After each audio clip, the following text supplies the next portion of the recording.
Ratu, ai, Enzo Aisha. Inini nonseta to levels ripe na fantani. Ndakangonzwa iri noise panekto. Ndobva ndatomuka ndokuvhura tu.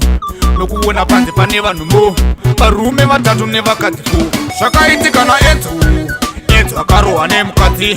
Pana wangu ndati hauna nyadzi. Ega ndimbosevesa mafanzi.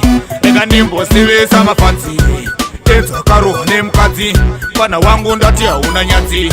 Ega ndimbosevesa mafanzi. Ega ndimbosevesa mafanzi. Ega ndikutipire wangu Rizla.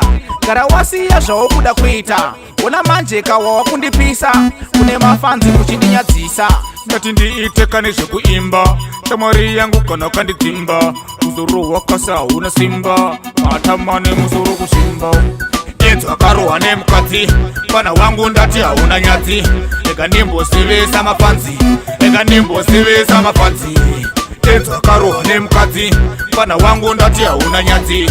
Ega ndimbosevesa mafanzi. Ega ndimbosevesa mafanzi. Kusangoda zvangu kutoita hasha. Na Mwari inini futi ndomukwadza. Nozviziva here kuti ndine hasha. Kana iwewe ndotokutema nebadza. Enda unobvunza mangoma tepoti.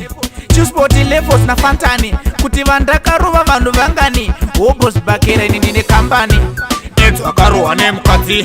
Pana wangu ndati hauna nyadzi. Ega ndimbosevesa mafanzi. Ega ndimbosevesa mafanzi. Enzo akarohwa nemukadzi. Pana wangu ndati hauna nyadzi. Ega ndimbosevesa mafanzi. Ega ndimbosevesa mafanzi.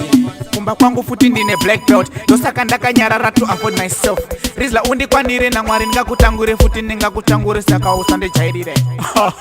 Rega ndimboseka. Enzo na Mwari ndokupeta. Futi inini ndokuteta. Ndokutora msoro wako ndokuzeta. Enzo akarohwa nemukadzi. Pana wangu ndati hauna nyadzi. Ega ndimbosevesa mafanzi. Ega ndimbosevesa mafanzi. Enzo akarohwa nemukadzi. Pana wangu ndati hauna nyadzi. Ega ndimbosevesa mafanzi. Ega ndimbosevesa mafanzi. Rega ndikutipire wangu Rizla. Gara wasiya zvawokuda kuita. Ona manje kawawa kundipisa. Kune mafanzi kuchindinyadzisa. Ndati ndiite nezvekuimba. Shamwari yangu kana ukandidzimba. Musoro wakasa hauna simba. Matamane musoro kusimba. Enzo akarohwa nemukadzi. Pana wangu ndati hauna nyadzi. Ega ndimbosevesa mafanzi. Ega ndimbosevesa mafanzi. Enzo akarohwa nemukadzi. Pana wangu ndati hauna nyadzi. Ega ndimbosevesa mafanzi. Ega ndimbosevesa mafanzi.